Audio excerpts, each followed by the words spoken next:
Hi friends, மீண்டும் அந்த video மூலமாக அவங்க பார்க்குறதுல ரொம்ப சந்தோஷம். ஏசு கிறிஸ்து தண்ணியில் நடக்கிறாரு. அதை பார்த்து பேதுருவும் நானும் நடக்கணும் அப்படின்றான். வா அப்படின்றாரு. பேதுருவும் நடக்கிறான். ஆரம்பத்தில் பேதுருவும் நடக்கிறான்.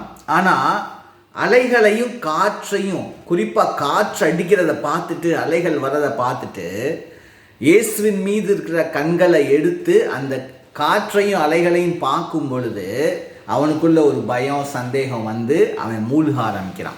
இதுதான் அங்கே நடக்குது. இதுக்கு என்ன அர்த்தம் அப்படின்னா, வாழ்க்கை என்னும் பயணத்தில் உங்கள் கண்களை எப்பயுமே ஏசப்பா மேலே வைங்க. ஏசப்பா விட்டு உங்கள் கண்களை எடுத்துடாதீங்க.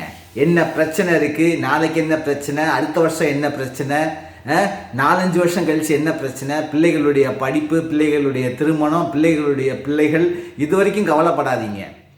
உங்கள் கண்களை எப்பயுமே ஏசப்பா மேலே வைங்க. இதெல்லாம் இருக்குது. ஓகே, உங்களுக்கு வேலைகள் இருக்குது, பிள்ளைகள் இருக்கிறாங்க, குடும்பம் இருக்குது, ஊழியம் இருக்குது, எல்லாம் இருக்குது. ஆனால் கண்களை எப்பயுமே ஏசப்பா மேலே வச்சுட்டு இதெல்லாம் நம்ம ட்ராவல் பண்ணி போனோன்னா மூழ்காமல் இருப்போம். ஏசப்பா மேலே உள்ள கண்களை எடுத்துட்டு இதன் மேலே, பிரச்சனைகள் மேலே கண்களை வச்சோம் அப்படின்னா மூழ்க ஆரம்பிச்சிருவோம். அப்போ திருப்பி மூழ்க ஆரம்பித்தோன்னா ஏசப்பா அப்படின்னு சொல்லி கூப்பிடும்போது அவர் கை தூக்குறாரு. இதுதாங்க உண்மை. இதை விட்டுட்டு பேதுருக்கு நீச்சல் தெரிஞ்சாலும் அவன் நீச்சல் அடிக்காமல் கீழே மூழ்குனான், ஏன்னா ஏசப்பா வந்து தூக்குவாருன்னு நம்புனா அப்படின்லாம் கடவுளை சோதிச்சு பார்க்கக்கூடாது. அப்படி ஒன்று நடக்கவும் இல்லை. அலைகளையும் காற்றையும் பார்க்கும்போது எவ்வளோதான் நீச்சல் தெரிஞ்சாலும் அவங்க மூழ்க தான் செய்வாங்க. இதுதான் உண்மை.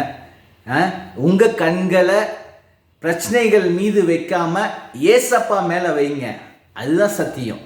ஏசப்பா மேலே வச்சு ட்ராவல் பண்ணுங்கள். God bless you. பபாய்.